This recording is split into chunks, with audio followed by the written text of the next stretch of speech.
Buonasera, benvenute e benvenuti tutti quanti. Fate un bel applauso così noi ci sciogliamo e salutiamo già i nostri ospiti.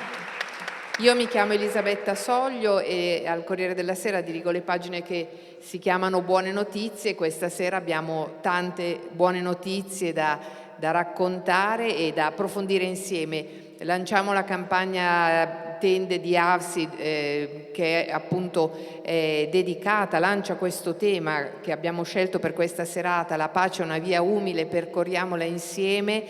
E questa parola insieme è una parola importante, anche perché insieme non significa nasconderci dietro al gruppo, ma significa farci ciascuno portatori di una propria responsabilità personale. La responsabilità collettiva è fatta da responsabilità personali che riguardano anche la creazione della pace.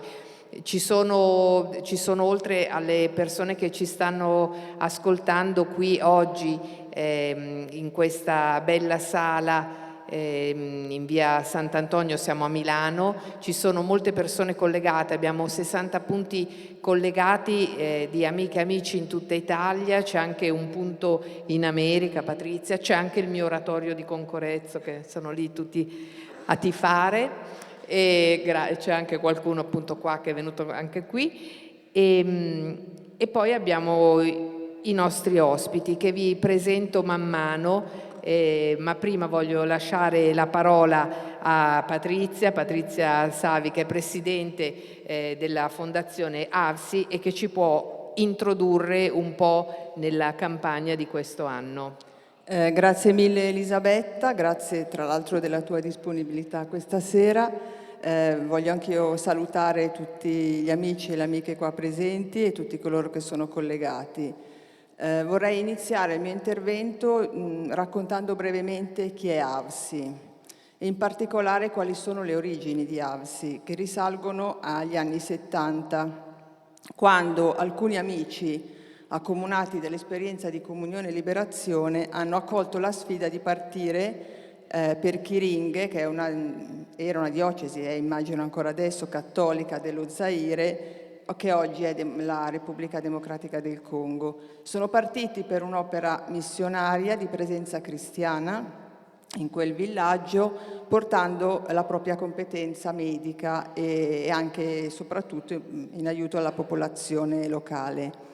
Nei decenni successivi, quindi AVSI nasce per sostenere questo gruppo di amici, quindi si dota anche di una struttura e quindi in modo tale da poter raccogliere fondi anche di tipo istituzionale, quindi aiutare sostanzialmente i progetti in loco. Nei decenni successivi l'espansione di AVSI è sempre avvenuta a supporto di amici e di opere costruite da amici. Vi faccio degli esempi. Nel 1981 AVSI ha messo piede in Brasile a supporto delle opere educative di Rosetta Brambilla, che molti di voi conoscono. Successivamente, grazie poi all'incontro con Don Pigi Pernareggi, è nato questo progetto bellissimo di recupero umano, culturale, sociale, urbanistico delle favelas a Belo Horizonte e a Salvador de Bahia. E così lì è iniziata tutta l'avventura brasiliana e poi successivamente del Sud America. Anche la presenza in Uganda in realtà è nata grazie alla collaborazione con alcuni amici varesini. Erano già presenti loro a Kitgum e operavano in 2 ospedali locali. Anche lì c'è stato bisogno di una mano e di un supporto e così AVSI ha iniziato a operare anche in Uganda. Oggi è un'organizzazione molto grande che opera in 41 paesi del mondo, prevalentemente in Africa, America Latina, Medio Oriente. I beneficiari sono diventati moltissimi, sono 4 milioni i beneficiari direttamente interessati, quasi 11 milioni quelli indirettamente aiutati.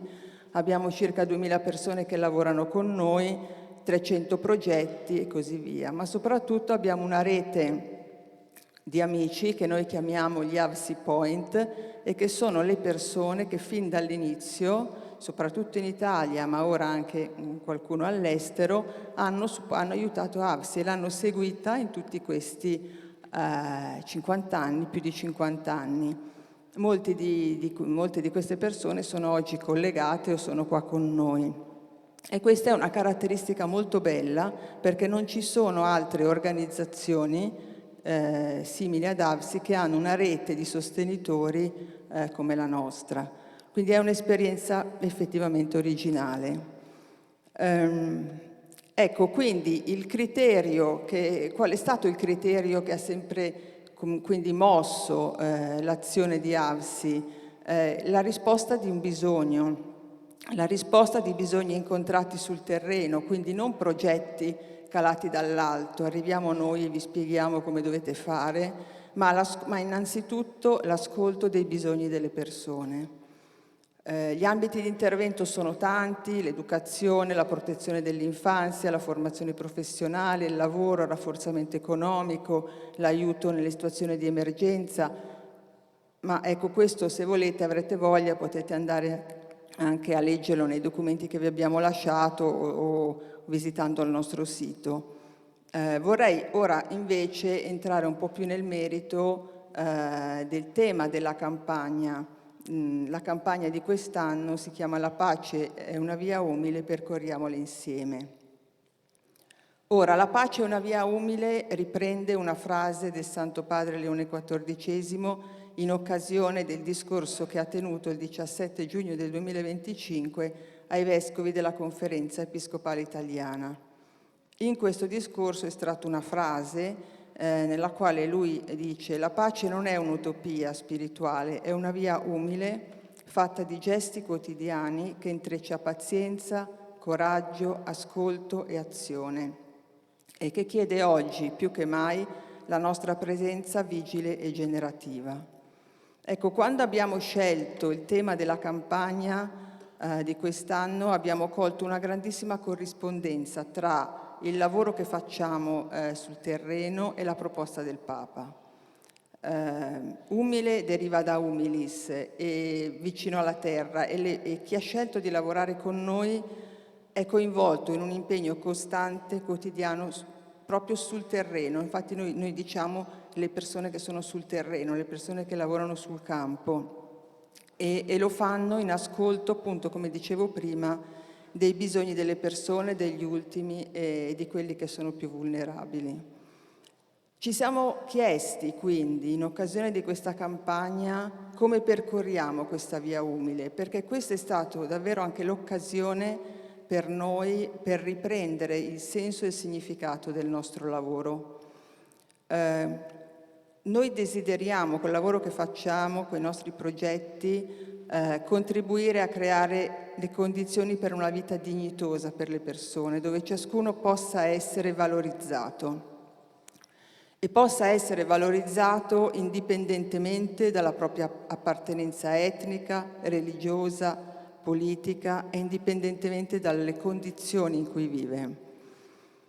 Come dicevo prima, per fare questo bisogna confrontarsi concretamente col bisogno di ciascuno e farsi compagni in un cammino che ultimamente è il cammino della vita, perché noi di fatto non dobbiamo mai dimenticare che quando andiamo in questi paesi ad aiutare le persone, di fatto condividiamo i medesimi desideri, la medesima domanda di senso, di significato, di felicità, di realizzazione, di soddisfazione.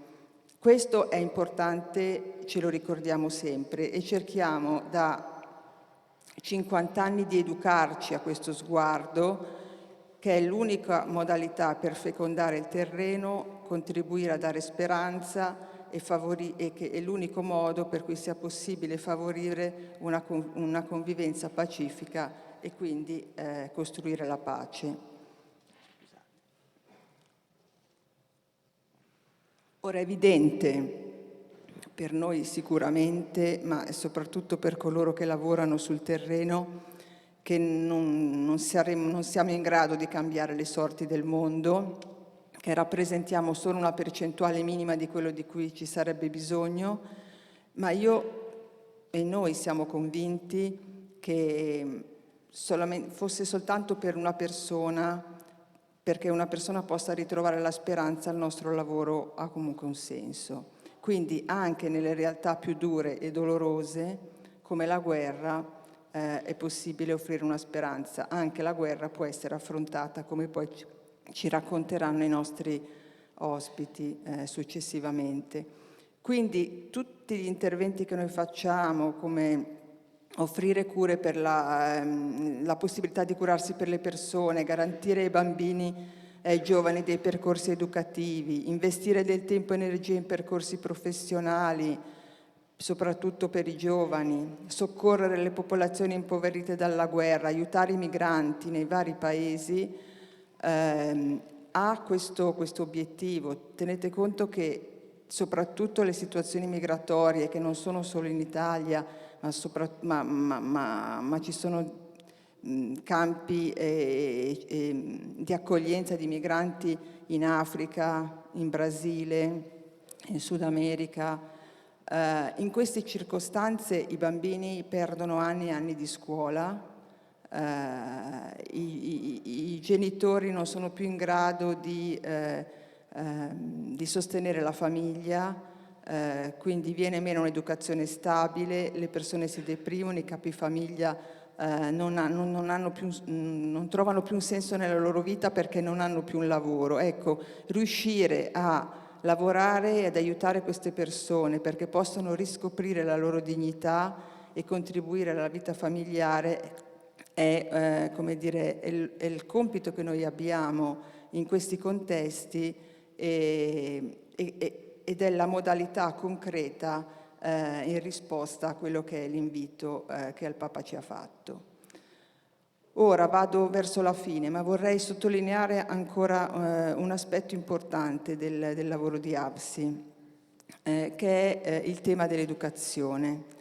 Noi abbiamo sempre avuto, fin dall'inizio, un'attenzione particolare al tema dell'educazione. Educazione intesa, come ce l'ha insegnato Don Giussani, come accompagnamento della persona alla scoperta di sé, alla consapevolezza del proprio valore, che è fondamentale per la crescita personale.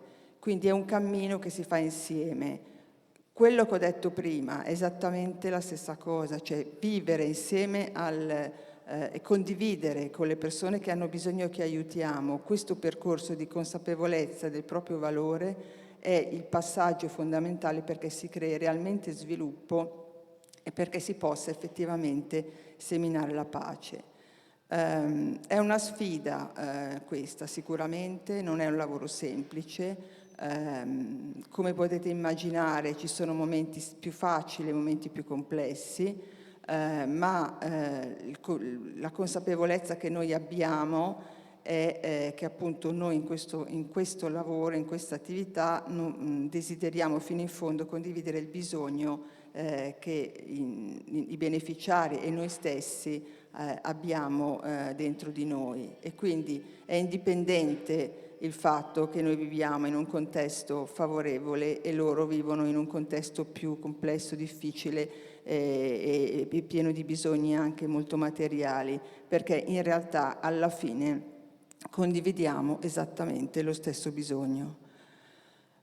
Questo mi ricordava questa cosa un amico mentre discutevamo appunto dell'intervento di stasera, mi ricordava questo fatto. In fondo anche per noi è vera la stessa cosa, cioè le persone che hanno contato per noi, quelli che sono stati un punto di riferimento per noi, non sono meramente quelli che ci hanno sostenuto economicamente, professionalmente o nel momento del bisogno, ma quelle che hanno scommesso su di noi e ci hanno valorizzato. Ecco, se questo è stato vero ed è vero per la vita di ciascuno di noi, è a maggior ragione vero per coloro che noi vogliamo aiutare. E così, l'ultima cosa che voglio dire è che un approccio di questo tipo, oltre appunto a garantire o a sostenere o a mettere al centro, mettiamola così, la dignità di ogni persona, che poi è alla base, cosa che è alla base della convivenza politica, ha un'altra conseguenza, che nel momento in cui noi siamo sul terreno e lavoriamo con i contesti locali, le persone, le comunità, le famiglie, le istituzioni, il punto di partenza è l'ascolto. Noi abbiamo bisogno di essere nei vari contesti disponibili ad ascoltare, a cogliere quali sono i bisogni e a provare a tentare di dare delle risposte, perché ogni contesto è diverso dall'altro, ogni cultura è diversa dall'altra, ogni persona è diversa dall'altra. Questo per noi è, come dire, questa è la disponibilità che noi diamo. Noi siamo di fatto strumento affinché questo percorso umile e coraggioso di pace si possa realizzare laddove siamo chiamati a essere. Molto velocemente vorrei percorrere quelli che sono ora i progetti della campagna, per poi lasciare appunto il tempo a chi deve intervenire dopo. Troverete tutta la documentazione nel materiale che vi hanno dato all'entrata, però diciamo i progetti della campagna di quest'anno sono la Palestina, dove noi sosteniamo bambini e famiglie della striscia di Gaza e Cisgiordania con interventi per bisogni primari e di istruzione. Tenete conto che nel 2025 aiuteremo circa 40.000 persone e con 800 tonnellate di aiuti, e in Cisgiordania supportiamo 6 scuole fondamentali per prevenire l'abbandono scolastico e anche promuovere il benessere psicosociale dei bambini. In Siria siamo da tanti anni, lo siamo sì da quando appunto è scoppiata la guerra. Abbiamo sostenuto anche soprattutto grazie alla generosità e al contributo di moltissimi donatori privati, il progetto Ospedali Aperti, che ha permesso l'assistenza sanitaria gratuita di 200.000 persone, e abbiamo deciso nel 2024 di proseguire il progetto con l'apertura di 6 dispensari della Speranza, per permettere alle popolazioni che non sono in grado di muoversi per raggiungere gli ospedali di curarsi.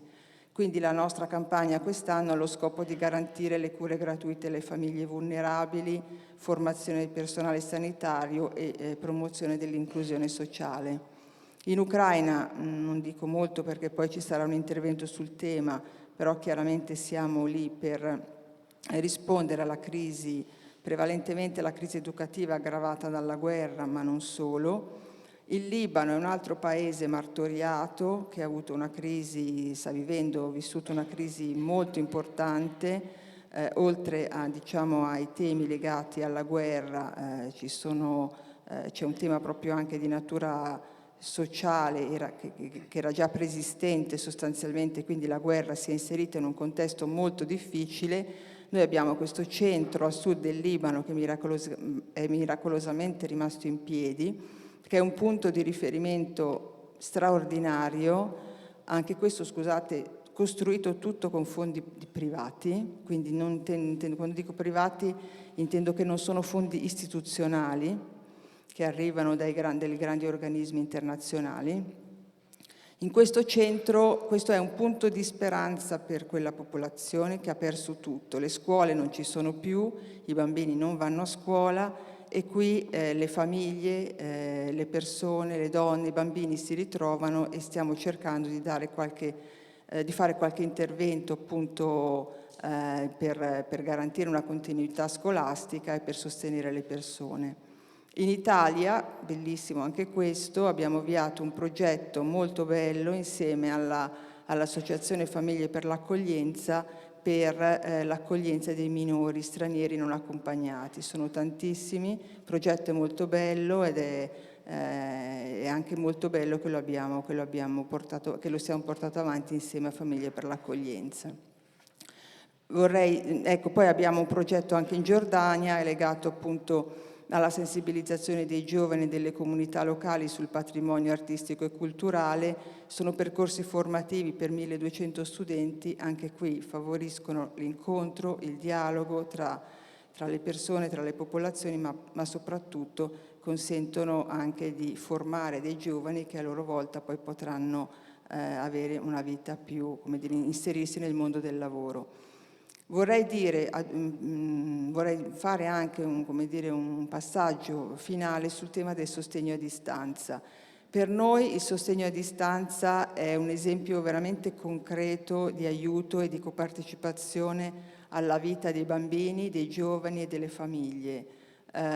L'obiettivo chiaramente è quello che dicevo prima, è un accompagnamento, una valorizzazione, è un accompagnamento al percorso, come percorso educativo ai bambini e ai giovani, permette loro di fare esperienza, di essere accolti, di essere guardati e valorizzati e sostenuti. Ci sono moltissimi esempi di ragazzi, bambini che sono stati sostenuti, che poi divenuti grandi magari si sono diplomati, laureati, lavorano nelle istituzioni e sono talmente grati che a loro volta aiutano bambini che devono essere sostenuti, oppure addirittura alcuni di loro sono anche venuti a lavorare con noi nelle nostre scuole. Quindi concludo, è l'esperienza di AVSI ve l'ho raccontata, per noi il tema della via proposto dal Papa appunto è fondamentale e importante. Crediamo che nonostante le difficoltà che spesso incontriamo, effettivamente la pace non è un'utopia, è una via umile che richiede sicuramente pazienza, coraggio e perseveranza, però vi garantisco che i frutti si vedono. Grazie. Grazie. Grazie alla Presidente Patrizia Savi. E direi che andiamo subito, anche se siamo già in ritardo di qualche minuto e ha un'agenda molto complicata, però lo ringraziamo di cuore per il tempo che ci dona. Andiamo ad ascoltare Sua Eminenza il Cardinale Pierbattista Pizzaballa, Patriarca di Gerusalemme dei Latini, che è in collegamento. Buonasera Patriarca. Grazie. Buonasera a voi.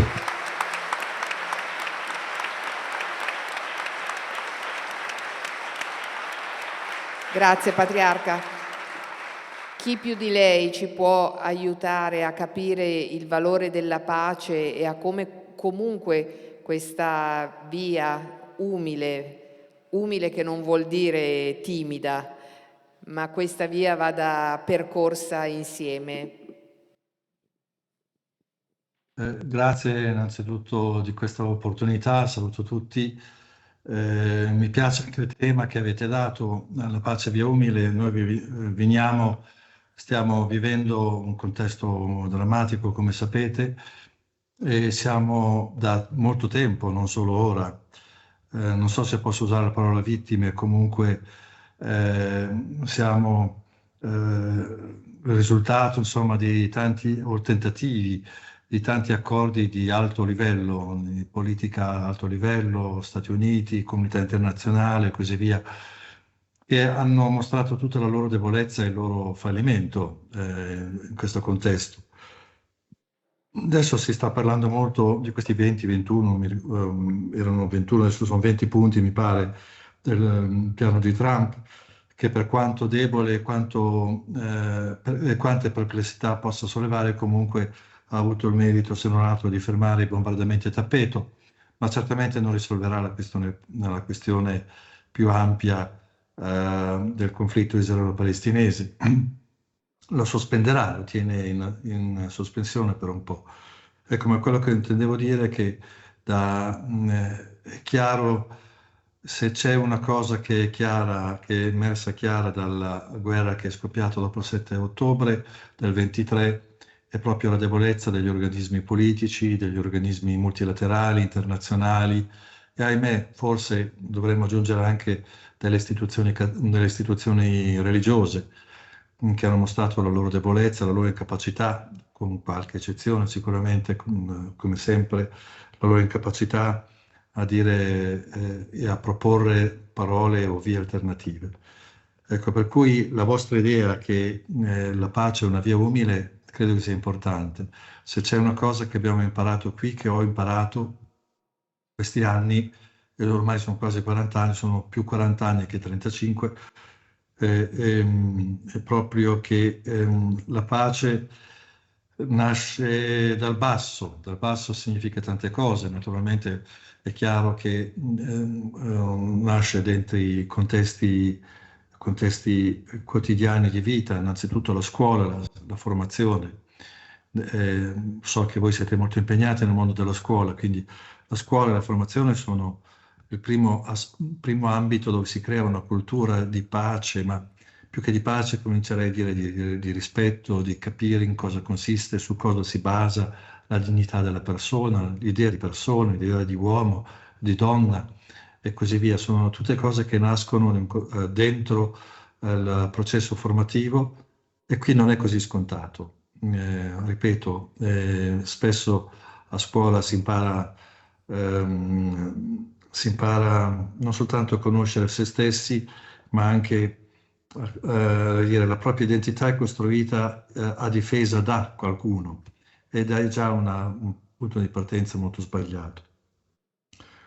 Abbiamo visto anche poi questa guerra, io l'ho detto già diverse volte, spero di non ripetermi troppo, quello che abbiamo assistito il 7 ottobre è la guerra di Gaza, una devastazione del territorio, una devastazione incredibile, sia quello che è accaduto nei kibbutzim sotto che quello che è accaduto e ancora accade a Gaza.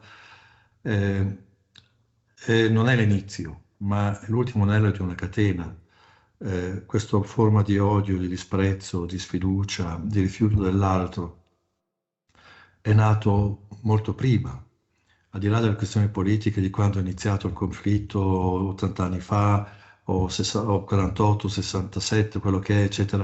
Ma al di là di tutto questo c'è stata una cultura, un linguaggio violento, un linguaggio di esclusione, di disprezzo, che ha creato una cultura di esclusione, di disprezzo e di violenza, che poi è diventata anche violenza reale.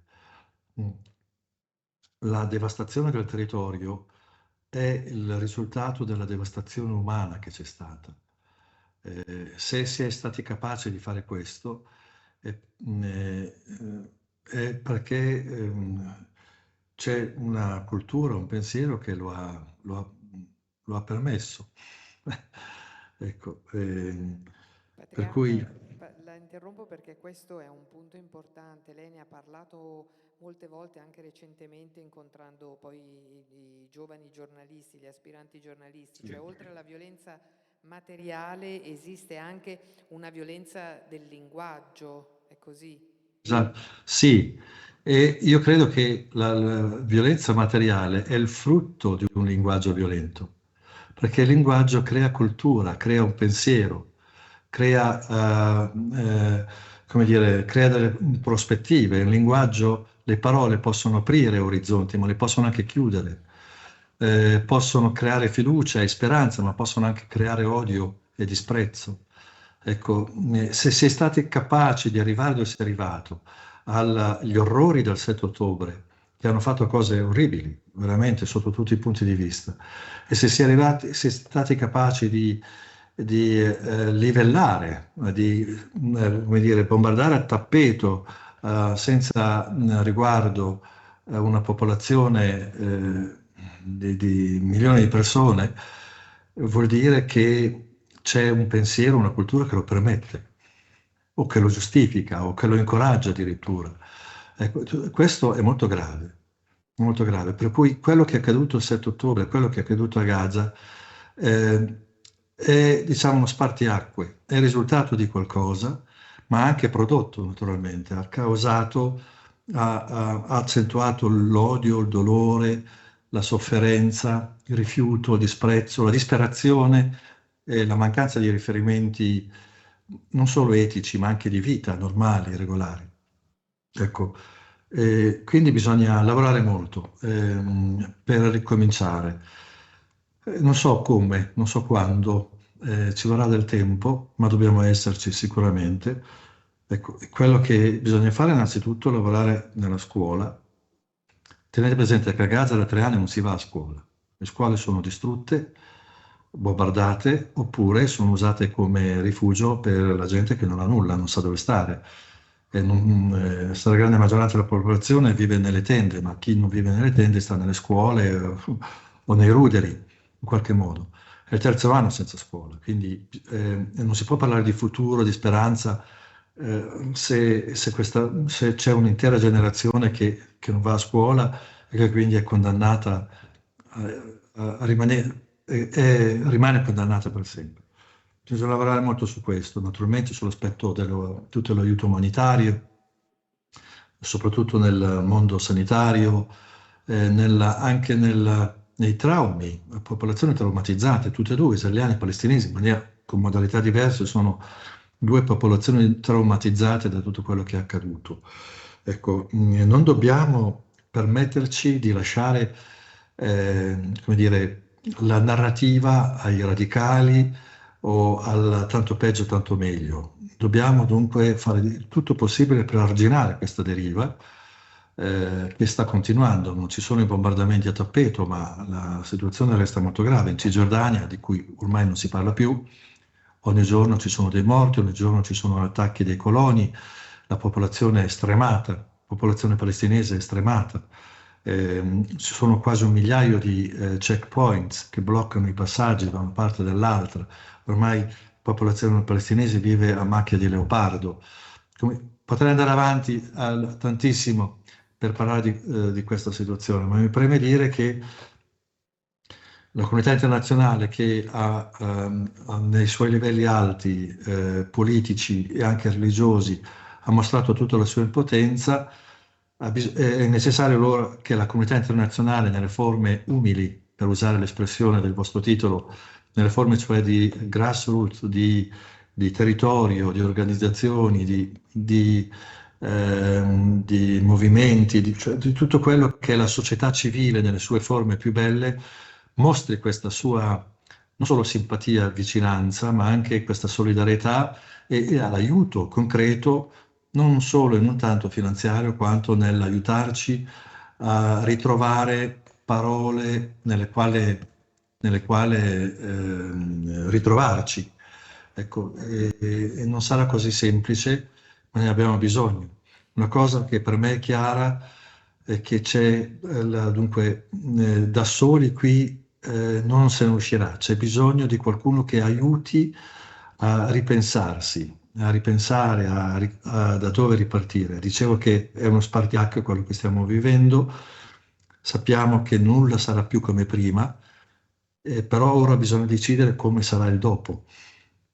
Ed è su questo che si gioca il nostro futuro ora. Il futuro delle prossime generazioni si gioca in questi mesi, in questi anni, su come noi imposteremo le nostre relazioni a breve e medio termine. E non saranno, lo dico con rispetto, senza nessuna forma di polemica, non saranno Trump, Netanyahu, Abu Mazen a deciderlo.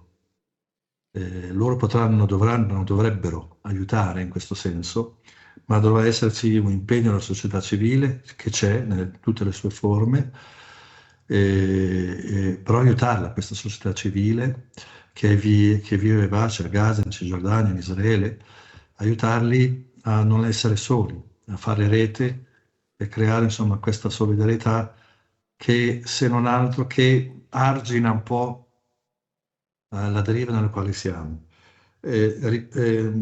Aggiungo poi, non so se ci sono delle domande, l'altra cosa è che noi abbiamo lasciato il discorso, il linguaggio, la narrativa, le parole ai radicali, a Hamas o ai coloni.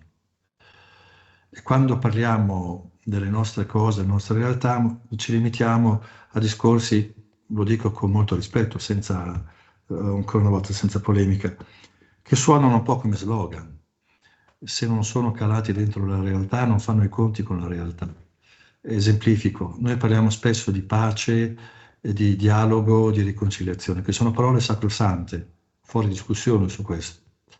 Però se diciamo soltanto pace, dialogo e riconciliazione, non le caliamo dentro la realtà del territorio reale, dove queste parole sono così complicate, diventano solo degli slogan.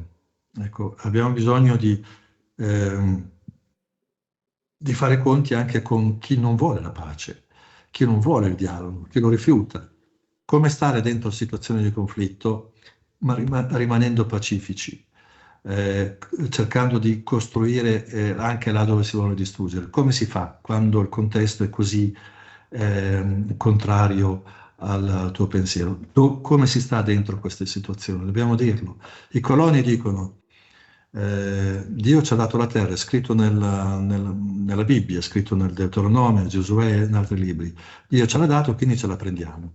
Discorso molto onesto, molto chiaro, molto lucido. Noi dobbiamo essere in grado di dire che questa tua interpretazione è sbagliata, e dobbiamo dire perché è sbagliata, perché quella interpretazione è sbagliata. Dobbiamo saperlo dire, non basta dire no, dobbiamo fare il dialogo, dobbiamo dire perché bisogna fare il dialogo, perché il dialogo è costitutivo della nostra identità e così via.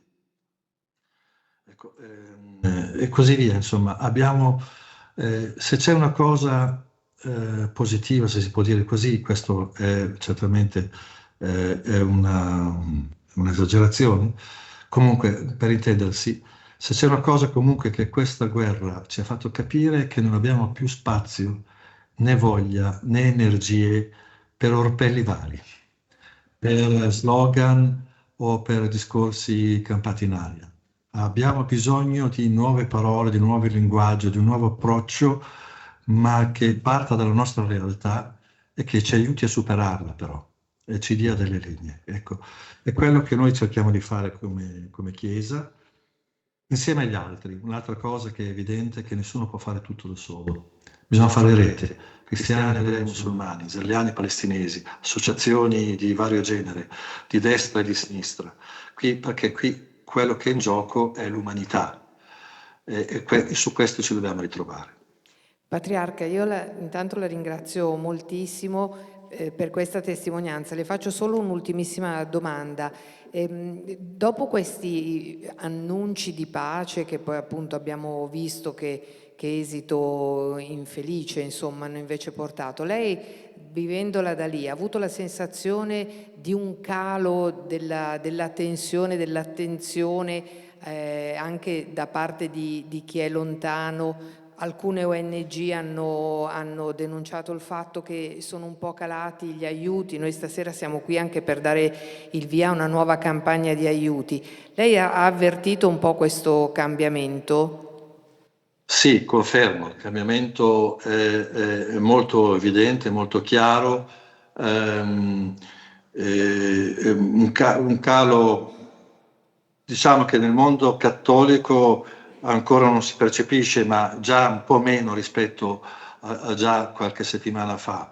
Il calo è evidente, il calo di attenzione anche sia da parte della comunità internazionale, diplomatici, eccetera, parlano della guerra come al tempo passato. C'era la guerra, sappiamo che la situazione ancora non è buona, ma almeno è finita. Ecco, dire, c'è già si percepisce già un clima del dopo, anche se siamo ancora dentro la prima fase totalmente e non sappiamo se arriverà la seconda. Comunque il calo c'è, molto evidente, ed è per questo anche molto importante tenere alta l'attenzione. Adesso inizia una fase forse ancora più difficile, perché durante la guerra, durante l'emergenza c'è tantissima attenzione, ma l'ho visto anche parlando con i nostri che sono a Gaza, tutta l'energia era nel sopravvivere alle bombe, sopravvivere proprio in maniera fisica. Ecco. Adesso che non ci sono le bombe a tappeto, anche se si continua a morire, si è di fronte al nulla, al vuoto. Non ci sono le case, non c'è l'acqua, non ci sono le infrastrutture, non c'è niente. Ecco, e adesso iniziano le domande anche angosciose. Adesso cosa c'è? Cosa sarà di noi? Che futuro abbiamo? Quando potremo ricostruire? Come ricostruire? Con chi? Ecco, sono tutte domande rimaste sospese che Dio solo sa se si riuscirà a risolvere nel breve termine. Perché ricordiamocelo, ci sono 2 milioni di persone che vivono nelle tende senza niente e più tardi si ricomincerà a ricostruire il loro futuro e più tardi loro potranno avere una vita dignitosa. Adesso vivono, non possono restare così per anni in questa situazione. Allora, Patriarca, io la ringrazio molto per il tempo che ci ha dedicato, questa platea che la sta ascoltando qui a Milano e in 60 punti, come dicevamo prima, in tutto il paese, la vuole abbracciare idealmente con questo applauso.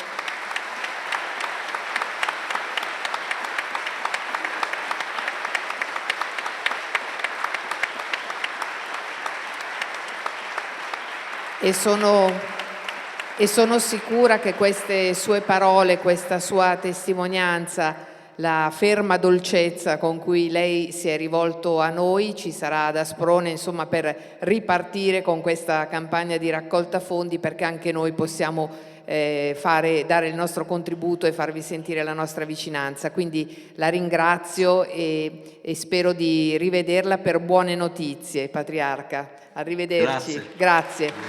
Grazie.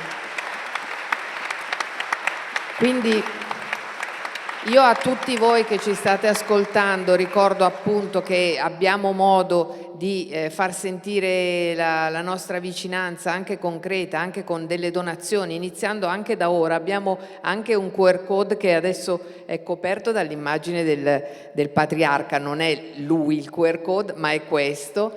E già con questo QR code possiamo donare subito, poi troverete tutte anche le altre modalità nella shopper, insomma poi avremo modo di spiegarlo ora, ma se inquadrate lì potete iniziare subito a donare. Avete sentito questo allarme, veramente sta arrivando da tutte le ONG, insomma la sensazione è che non ci sia più bisogno, c'è bisogno ancora e c'è bisogno del nostro aiuto. Abbiamo un'altra testimonianza da un'altra guerra ed è qui con noi Maria Gaudenzi invece che è testimone dell'azione di AVSI in Ucraina. Maria. Grazie. Dunque, innanzitutto desidero raccontare quella che è l'origine del coinvolgimento di AVSI in Ucraina, perché la nostra presenza nasce da una relazione. Infatti dal 2014 era in corso una collaborazione con l'ONG Emmaus a Kharkiv per il sostegno a giovani disabili e alle loro famiglie. Allo stesso tempo due soci fondatori di AVSI, AVSI Polska in Polonia e FDP in Romania, si sono trovati i due paesi che nei primi giorni dopo lo scoppio della guerra, febbraio del 2022, hanno accolto migliaia di rifugiati e questo ha permesso di attivarsi rapidamente. E dico che è stato, credo, naturale, no? Mettersi in gioco e attivare questi meccanismi di solidarietà che nel nostro caso si sono tradotti in progetti di emergenza. Che cosa facciamo in Ucraina? Quindi da questi primi interventi di emergenza come distribuzioni e supporto nei centri di accoglienza per rifugiati e sfollati siamo passati all'avvio e alla gestione di quelli che noi chiamiamo i centri comunitari, di cui poi il mio collega Ruslan vi parlerà molto meglio. Cioè, per rispondere a quell'emergenza educativa di cui accennava Patrizia, quindi scuole chiuse, difficoltà nella didattica a distanza, problemi di socializzazione e diciamo gravi ripercussioni sulla salute mentale. Ecco, questi centri offrono, sono luoghi accoglienti, spazi di incontro pensati per bambini, gli adolescenti e le loro famiglie, che offrono quindi un servizio stabile attraverso un approccio integrato. Quali sono i numeri della nostra azione? Ad oggi contiamo circa 47 di questi centri comunitari, di cui 18 ancora gestiti direttamente da AVSI, 45 scuole in cui sono stati realizzati interventi di ristrutturazione, inclusa la messa in sicurezza dei rifugi antimissile, e in più di 3 anni le nostre attività hanno raggiunto circa 58.000 bambini. E ci tengo anche a dire che collaboriamo con organizzazioni della società civile ucraine e supportiamo i servizi esistenti, quelli erogati dalle amministrazioni locali, proprio perché siamo consapevoli che la pace richiede un lavoro comune. Credo che il tratto distintivo della nostra presenza in Ucraina sia proprio l'importanza della relazione in un contesto estremamente violento che è quello della guerra. E ancora questo emergerà dalla testimonianza di Ruslan, ma vale anche per noi, perché la possibilità di sentirsi accolti, accompagnati fa sempre la differenza, lo fa per i beneficiari dei nostri progetti, ma anche per i nostri operatori ucraini in Ucraina, che nel loro lavoro io vedo tutti i giorni giocare una forte domanda di senso e di significato e il proprio desiderio di pace. E quindi quest'anno abbiamo scelto di sostenere con la campagna tende un centro in particolare, che è quello di Odessa, che è operativo da novembre 2024 e che è frequentato ogni settimana da circa 550 persone, che sono bambini, adolescenti e le loro famiglie. Adesso direi che possiamo ascoltare, grazie Maria. E quindi dopo questa testimonianza che dall'Ucraina è arrivata fino a qui, abbiamo invece in collegamento, dovrebbe essere già tutto pronto, Ruslan Isayev, che credo ci stia ascoltando e che ci darà appunto la sua parte di testimonianza, che completa quella di Maria in inglese, ma poi ci sarà anche una traduzione. Ruslan, ci sei?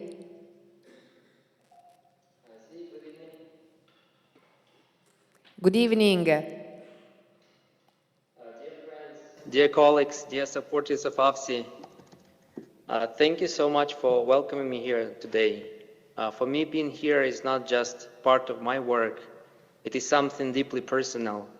It is a chance to share with you not only what we do as AFSI in Ukraine, but also who I am, where I come from, and why this mission speaks so profoundly to my heart. I speak to you today as Ruslan Isayev, the country representative of AFSI in Ukraine. But first of all, I am a humble Ukrainian citizen, a person who grew up in Poltava, the city where our AFSI office stands today. My roots are here, my childhood, my memories, and my sense of home. And today I witness my country, my city, my people facing the Second Great War in my family's history. When I reflect on this year's Tender campaign theme, Peace as a Humble Path, I think immediately of my dear grandmother. Her name is Lyubov, which translates into English as simple as love. She was a small girl during the Second World War when Poltava was occupied. She, her brother, and her mother, my dear grandmother, survived by hiding in the forest for months. With nothing but a cow that provided milk, they slept in the cold, feared every sound, and endured hunger and uncertainty. She thought that watching children live through what she hoped would never return. When the air alarms sound today, she often says to me, "I hoped your generation would never know this." Her words remind me of how fragile peace is and how sacred. The fragility is present every day in Ukraine. Peace is no longer something abstract. It is something we feel in every breath. It is measured not in political decisions or international agreements, but in very simple things. In a quiet morning, in the absence of air sirens, in children's laughter, in the ability to sleep through the night. It is small, humble moments that carry the greatest meaning. Not long ago, after a night of heavy aerial attacks in Odessa, I went to our community centers that locates there. And when I visited it, all the windows in the area were destroyed from the explosion's impact. Yet the children came to our center. They always come. A 6-year-old boy, Sasha, ran to one of our educators holding a drawing. On it had painted a house, a tree, and a sun. And below he wrote, "Today I want a quiet day." No mention of war, no dramatic words, just a humble wish for calm. That sentence touched me deeply. It reminded me that peace in Ukraine today is exactly that, a quiet day. And my own mornings begin like those of millions of Ukrainians. prefer opening my curtains at my apartment. I check my phone as a simple routine now to make sure that my family, my friends, and my colleagues are all safe. Nothing happened. Then I check if we have electricity today. Sometimes it's available for a few hours, sometimes not at all. As for now, we live with up to 16 hours of outages. The heating is unstable, water supply to our houses is unstable as well, and winter is quite close, just a week away. Many families cook now by flashlight or candles, and they warm only one room because nothing can be taken for granted today. And yet life continues, people continue. They work, raise their children, rebuild what is destroyed, and hold on to hope with incredible strength. It's a good example. I like that my fiancée, she's an elementary school teacher. Her name is Katya. The same name as my grandmother, circle of life, I would say. Her experience says so much about courage of Ukrainian educators. Many times she has had to give lessons underground in bomb shelters during alerts. Many times explosions were close by the school. And I have been many times in the bomb shelter for school. As many other schools, quite similar situation, children sitting on tiny chairs surrounded by concrete walls, lit by generators' lamps. The air is full of dust. And still she teaches them to read, to count, to sing. She teaches them that life's go on, that even underground learning continues. And I believe this is a humble path of peace. Through AFSI, I witness this humility and resilience every day.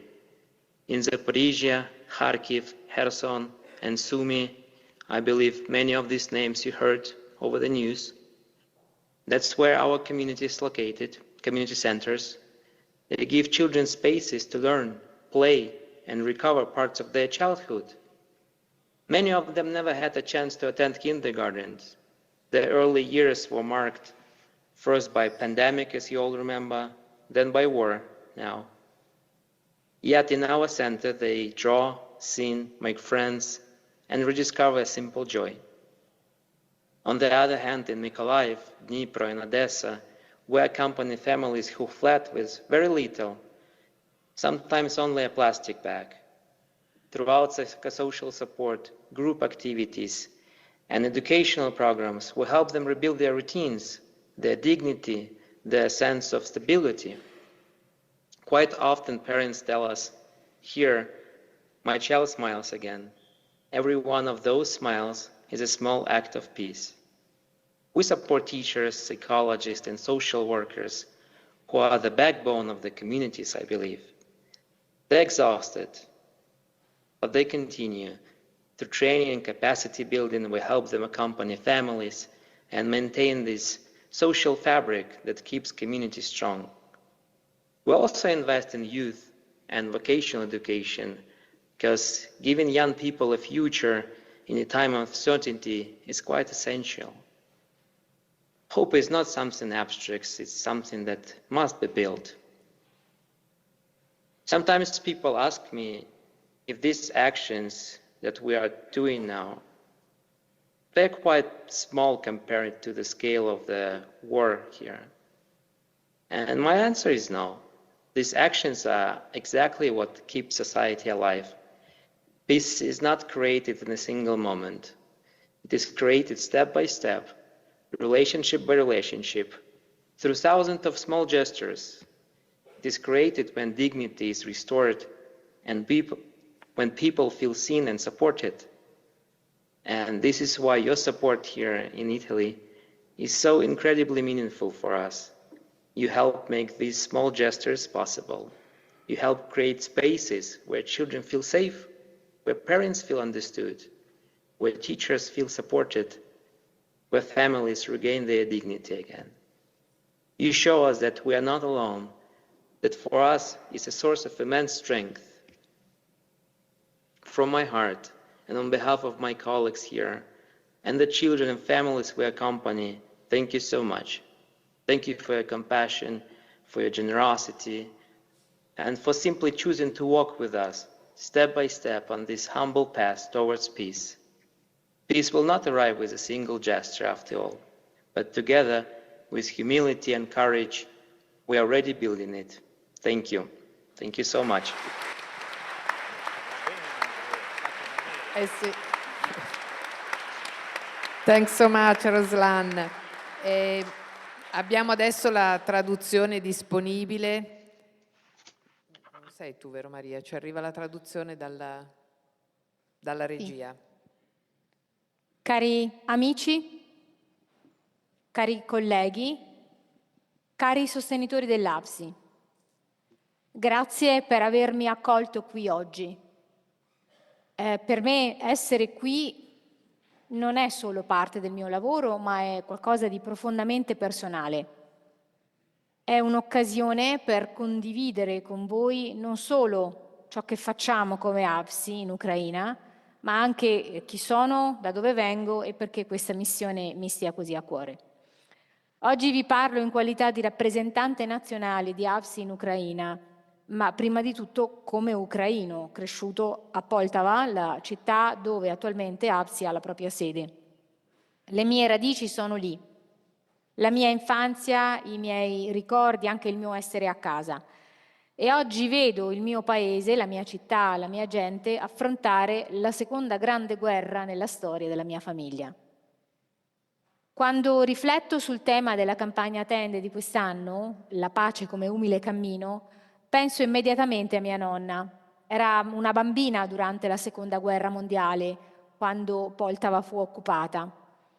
Lei, suo fratello e sua madre, la mia bisnonna, sopravvissero nascondendosi nelle foreste per mesi, con nient'altro che una mucca che dava loro il latte.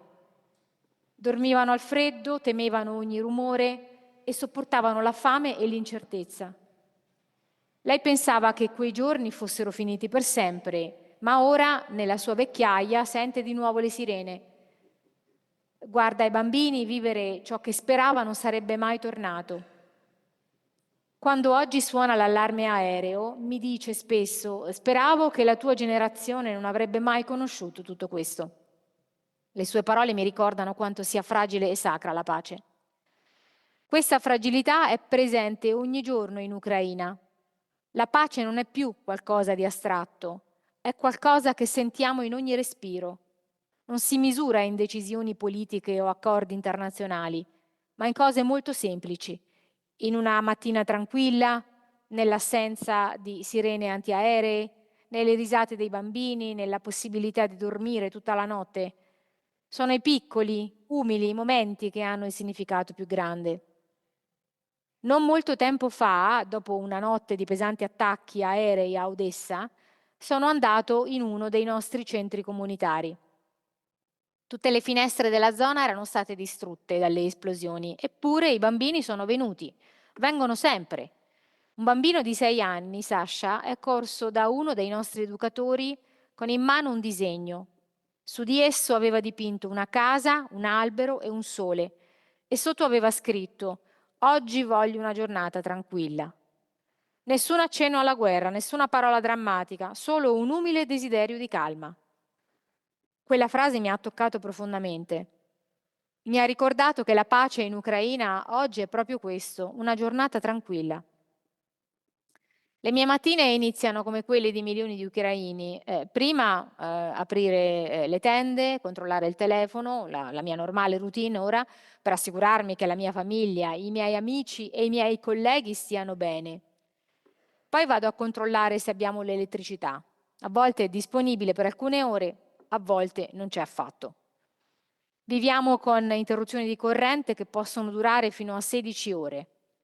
Il riscaldamento è instabile, l'inverno sta arrivando, manca solo una settimana ora.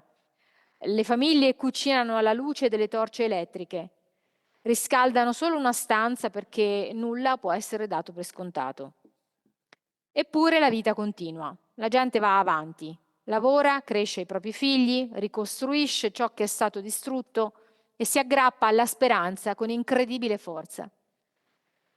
La mia fidanzata è un'insegnante di scuola elementare e la sua esperienza la dice lunga sul coraggio degli educatori ucraini. Si chiama Katia, come la mia bisnonna, quindi ecco, la ruota della vita che ritorna. Molte volte ha dovuto tenere le lezioni sottoterra, nei rifugi antiaerei, durante gli allarmi aerei. Sono stato lì tante volte. Bambini seduti su piccole sedie, circondati da muri in cemento, illuminati da lampade a generatore. Eppure lei insegna loro a leggere, a contare, a cantare. Insegna loro che la vita continua, che anche sottoterra l'apprendimento continua. Anche questo è l'umile cammino della pace. Attraverso l'AVSI sono testimone ogni giorno di questa umiltà e di questa resilienza. A Zaporizhia, a Kharkiv, a Kherson e Sumi, molti di questi nomi li conoscete forse dai notiziari, i nostri centri comunitari offrono ai bambini spazi per imparare, per giocare, per recuperare parte della loro infanzia. Molti di loro non hanno mai avuto la possibilità di frequentare l'asilo. I loro primi anni sono stati segnati prima dalla pandemia, come forse ricordate tutti, e poi dalla guerra. Eppure nei nostri centri disegnano, cantano, fanno amicizia, riscoprono la gioia. A Mykolaiv, a Dnipro e Odessa accompagniamo le famiglie che sono fuggite con pochissimo, a volte solamente con una busta di plastica. Attraverso il sostegno psicosociale, le attività di gruppo e i programmi educativi, li aiutiamo a ricostruire la loro routine, la loro dignità, il loro senso di stabilità. I genitori ci dicono: qua mio figlio sorride di nuovo, e ognuno di quei sorrisi è un piccolo atto di pace. Sosteniamo insegnanti, psicologi e assistenti sociali che sono la spina dorsale delle comunità. Sono esausti, ma continuano a lavorare. Attraverso la formazione e lo sviluppo delle capacità li aiutiamo ad accompagnare le famiglie e a mantenere il tessuto sociale che rende forti le comunità. Investiamo anche nell'istruzione dei giovani e nella formazione professionale, perché è essenziale dare ai giovani un futuro in un momento di incertezza. La speranza non è qualcosa di astratto, è qualcosa che deve essere costruita. A volte mi chiedono se queste azioni che compiamo ora siano troppo piccole rispetto alla portata della guerra. E la mia risposta è no. Sono proprio queste azioni a mantenere viva la società. La pace non si crea in un solo istante, si crea passo dopo passo, relazione dopo relazione, attraverso migliaia di piccoli gesti. Si crea quando viene ripristinata la dignità e quando le persone si sentono viste e sostenute. Ed è per questo che il vostro sostegno qui in Italia è così incredibilmente significativo. Voi contribuite a rendere possibili questi piccoli gesti. Aiutate a creare spazi dove i bambini si sentono al sicuro, dove i genitori si sentono compresi, dove gli insegnanti si sentono sostenuti, dove le famiglie ritrovano la loro dignità. Ci dimostrate che non siamo soli e questo per noi è fonte di immensa forza. Dal profondo del mio cuore, a nome dei miei colleghi, dei bambini e delle famiglie che accompagniamo, vi ringrazio. Grazie per la vostra compassione, per la vostra generosità e semplicemente grazie per aver scelto di camminare con noi passo dopo passo su questo umile sentiero verso la pace. La pace non arriverà con un solo gesto, ma insieme, con umiltà e coraggio, la stiamo già costruendo. Grazie, grazie molte. E allora, grazie, allora ripetiamolo che appunto possiamo già da adesso cominciare con appunto le donazioni per dare subito un supporto concreto. Vi ripeto ancora, abbiamo il QR code, avete nelle shopper una busta che poi può essere depositata all'uscita, ci sono delle urne per raccogliere i nostri gesti. La speranza deve essere costruita, ha bisogno di essere costruita anche con il nostro impegno piccolo, ma il nostro contributo è necessario. E lascerei ora, andiamo alla conclusione, e chiederei al Presidente della Fraternità di Comunione e Liberazione, Davide Prosperi, di aiutarci a parlare ancora e a capire come questa via umile ci coinvolge. Grazie.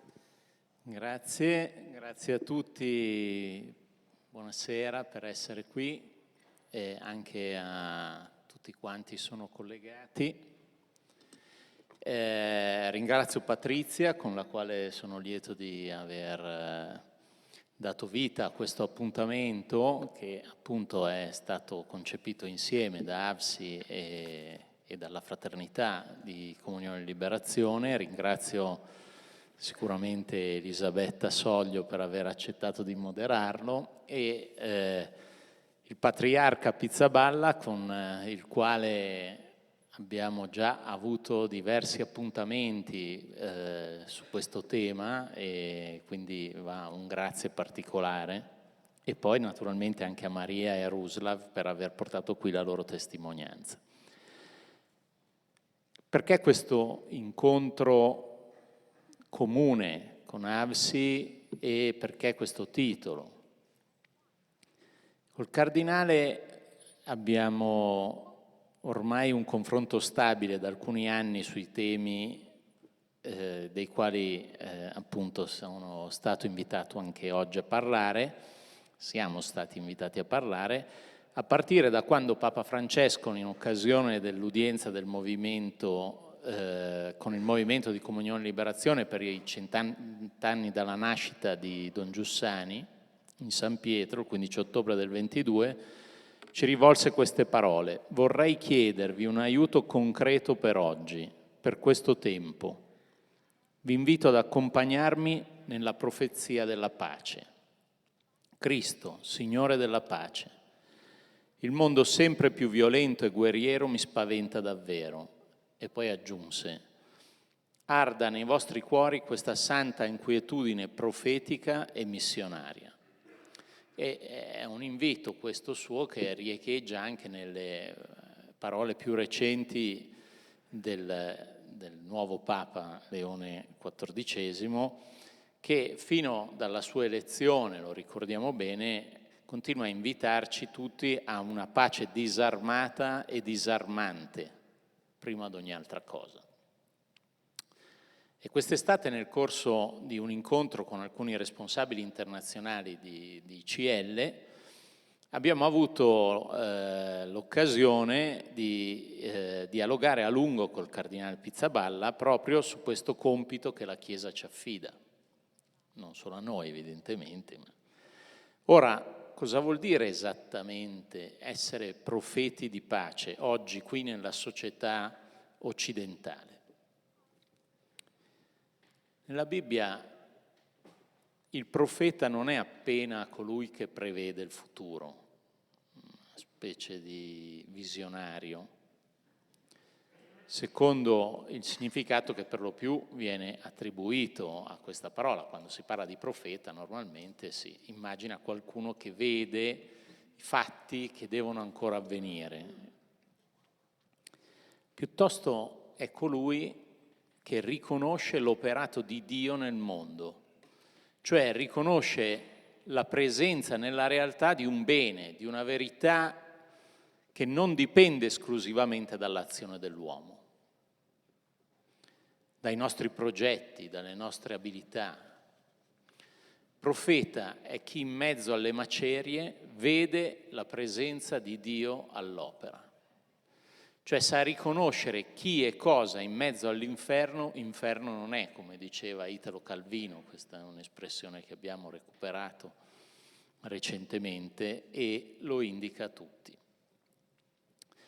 Non perché questo evidentemente risolva immediatamente i problemi, ad esempio ponendo fine ai conflitti, ma perché è solo in forza di un'esperienza di amore e di unità, unica sorgente reale di pace, concreta, in atto, presente e viva davanti ai nostri occhi, che è possibile sperare. È possibile non cedere al dolore, non cedere alla rabbia che diventa rancore e desiderio di vendetta, come abbiamo sentito raccontare dal Cardinale prima, no? Il linguaggio che precede la violenza dell'azione. E il linguaggio esprime il desiderio del cuore. È solo se esistono dei luoghi umani nei quali la pace è già vissuta. E allora diventa possibile uscire dalla spirale di violenza e dall'odio, ricominciare a costruire un nuovo tempo di pace, perfino laddove si incontrano culture e popoli diversi e la pace a priori sembrerebbe impossibile. Quest'estate mi ha molto colpito leggere in uno dei pannelli di una mostra che è stata allestita al meeting dai ragazzi di Gioventù Studentesca questa citazione sempre del Cardinal Pizzaballa, che gli studenti avevano adottato tra l'altro come criterio guida per la preparazione di tutta la mostra, che dice: dentro questo mare di odio, di guerre, di dolore e paura, serve essere capaci di vedere le realtà belle, di cercare le persone che spendono la propria vita per qualcosa di bello. Sono i risorti di oggi che ti dicono che c'è ancora luce. Per me questa è la speranza. Ecco, mi ha colpito questo suo invito a cercare dei volti, perché potrebbe magari apparire un po' poco, cioè un atteggiamento quasi rinunciatario, invece è proprio la sfida più grande, perché costringe a stare su quello che c'è e a guardare al di là delle apparenze immediate, al di là delle ideologie, delle precomprensioni che tante volte ci impediscono di vedere questi, essendo influenzati appunto, come si diceva, alla fine dai giudizi più duri, quelli dei radicali di oggi. Insomma, la pace non è un'utopia. La strada verso essa è certamente un cammino lungo e forse la nostra generazione non la vedrà realizzata, non so. Ma è un cammino che è già iniziato. È già iniziato perché inizia oggi nel riconoscimento di presenze che manifestano quella bellezza, non appena in senso estetico ovviamente, ma più profondamente la bellezza dell'umano. Vengono in mente anche tanti esempi, oltre quelli che già sono stati raccontati, come per esempio quello che fanno ogni giorno le suore della carità di Madre Teresa nei luoghi più desolati dell'umano, trovando tra l'altro piena soddisfazione per sé nel servire Cristo negli abbandonati dal mondo. È un dono di sé totale e gratuito senza nulla in cambio. Oppure i missionari laici e religiosi che dedicano l'intera esistenza all'educazione dei giovani e alla cura dei malati.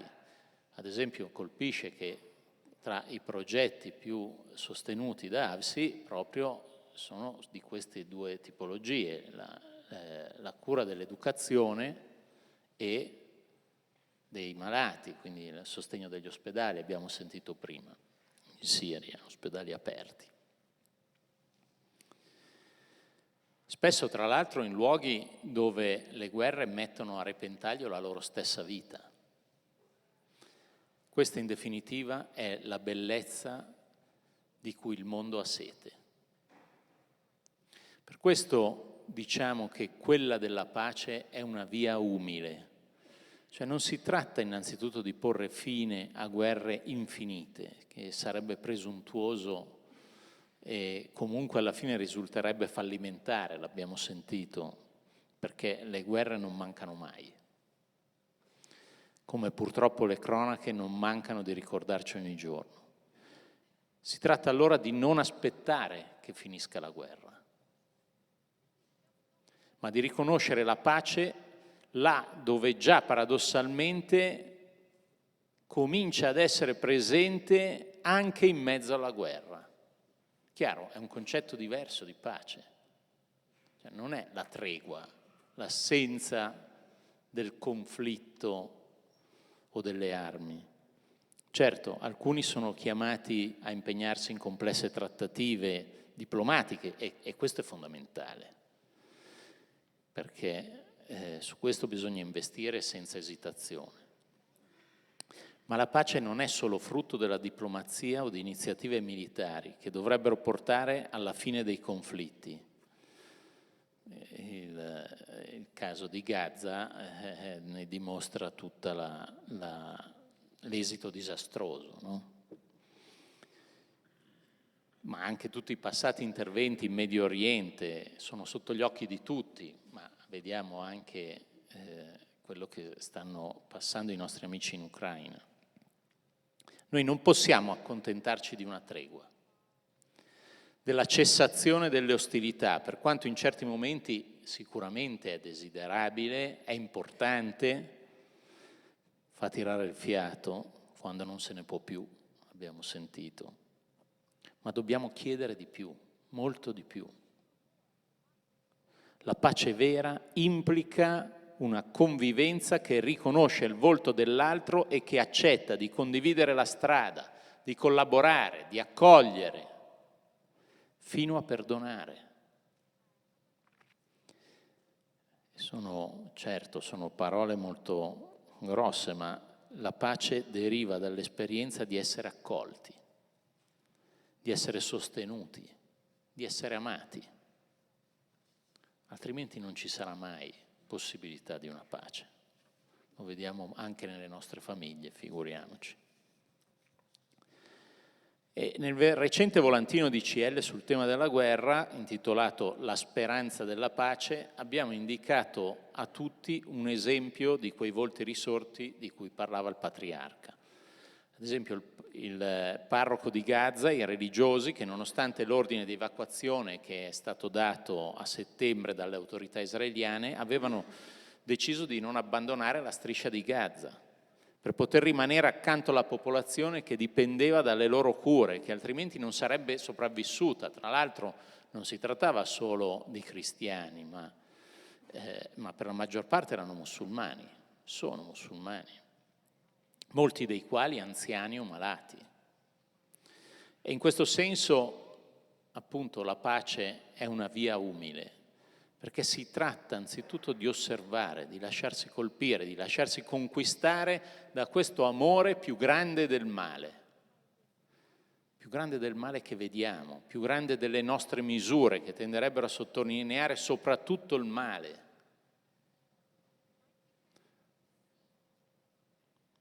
Che sembra prevalere, ma anche più grande della nostra capacità di comprendere. Certo, una scommessa, è una via umile ma non scontata, come diceva Ruslan prima. La speranza infatti non si impone, richiede una decisione, una scommessa che non è per niente automatica. Questo allora è il primo compito a cui siamo chiamati, cercare i volti di coloro che vivono un'esperienza reale, concreta di pace e indicare tali esperienze a tutti, perché il più grande ostacolo della pace, il più grande ostacolo alla pace è la perdita della speranza. E la speranza inizia inevitabilmente dalla certezza di qualcosa che è già visibile nel presente, che ti fa dire è possibile. Quello che impedisce la speranza è pensare che sia impossibile.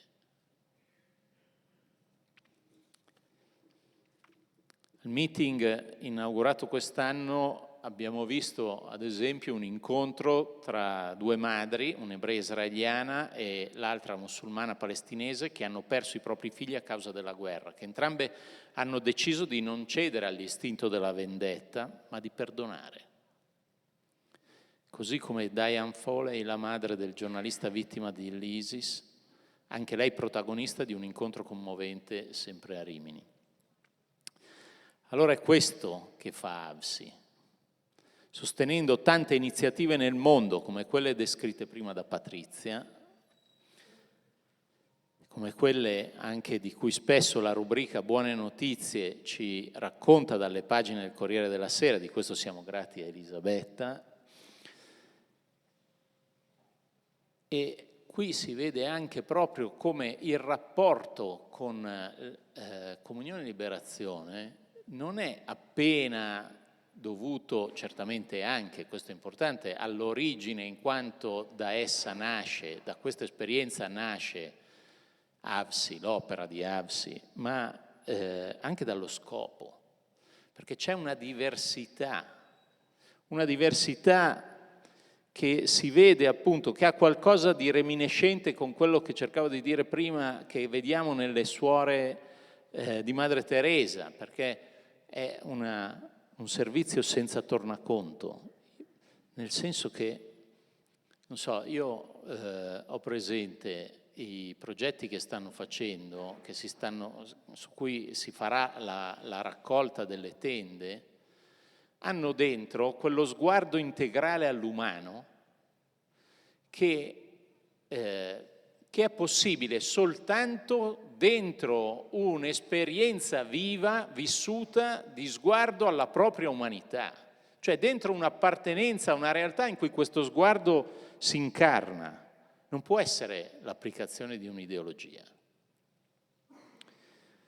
E questo sguardo parte innanzitutto dalla dignità, dal riconoscimento della dignità della persona in quanto persona. Io ho in mente, mi colpiva una cosa che raccontava il cardinale Pizzaballa giorni fa durante un incontro che si è svolto in Bicocca, in cui diceva: adesso in questa fase, che è ancora la fase 1, come ha detto prima, vediamo che non c'è più niente, non ci sono le case, ma questo significa che non solo non hanno da mangiare, non solo non vedono prospettive immediate per il futuro, ma manca l'intimità.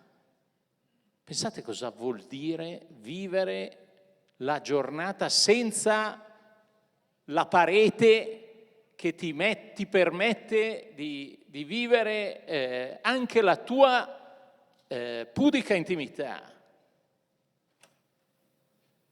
La dignità. Allora, da questo riconoscimento della dignità umana, da questo bisogno di sostenere, abbracciare, accompagnare, condividere l'uomo in quanto uomo, nasce l'idea delle tende. E AVSI ormai da molti anni potrebbe condurre questi progetti anche senza l'apporto economico fornito da queste iniziative a cui tutti noi partecipiamo. Ma è proprio per questo motivo, perché educa il nostro sguardo a riconoscere queste esperienze di pace costruita dal basso, appunto, la via umile, e che rende protagoniste persone che vivono nelle zone interessate dai conflitti o dalla povertà endemica o da altre situazioni emergenziali, così come rende protagonisti chi cominciano a sentire il bisogno di far parte di questo tentativo di compagnia umana, di questa via umile. E notava Giussani che viviamo in un'epoca che sembra descritta dalla frase biblica: io sono per la pace, ma quando ne parlo, essi vogliono la guerra. E non sono solo gli altri a voler la guerra, anche noi la facciamo. La facciamo quando le nostre idee o le nostre preferenze ci impediscono di accogliere l'altro, quando non lo riconosciamo nel suo valore infinito, ma lo riduciamo al valore che noi gli assegniamo. E quindi succede quotidianamente non solo a Gaza o in Ucraina, ma anche in Nigeria, e in Sudan, in Nicaragua, in Guatemala, dove i cristiani sono perseguitati e massacrati ogni giorno per il solo fatto di essere cristiani. Ma anche nelle nostre città, nei nostri uffici, nelle nostre scuole, nelle nostre case. Eppure, nota Giussani, in ogni momento la coscienza dell'uomo può aprirsi a una possibilità di pace almeno in un punto: l'affermazione chiara e certa di un senso della vita umana. E allora non è un caso che proprio a Natale viene lanciata la proposta delle tende, perché la speranza della pace non è riposta in qualcosa che possiamo fare noi, ma in qualcuno con la Q maiuscola che ci viene incontro.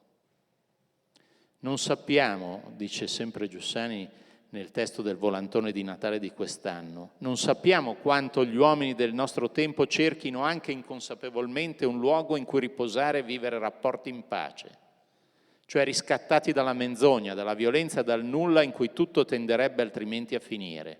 Il Natale è la buona notizia che questo luogo c'è, non nel cielo di un sogno, ma nella terra di una realtà carnale. E quella realtà oggi è la Chiesa, è la nostra compagnia.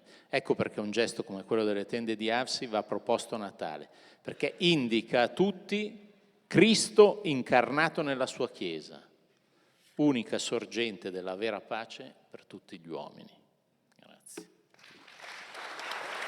Grazie.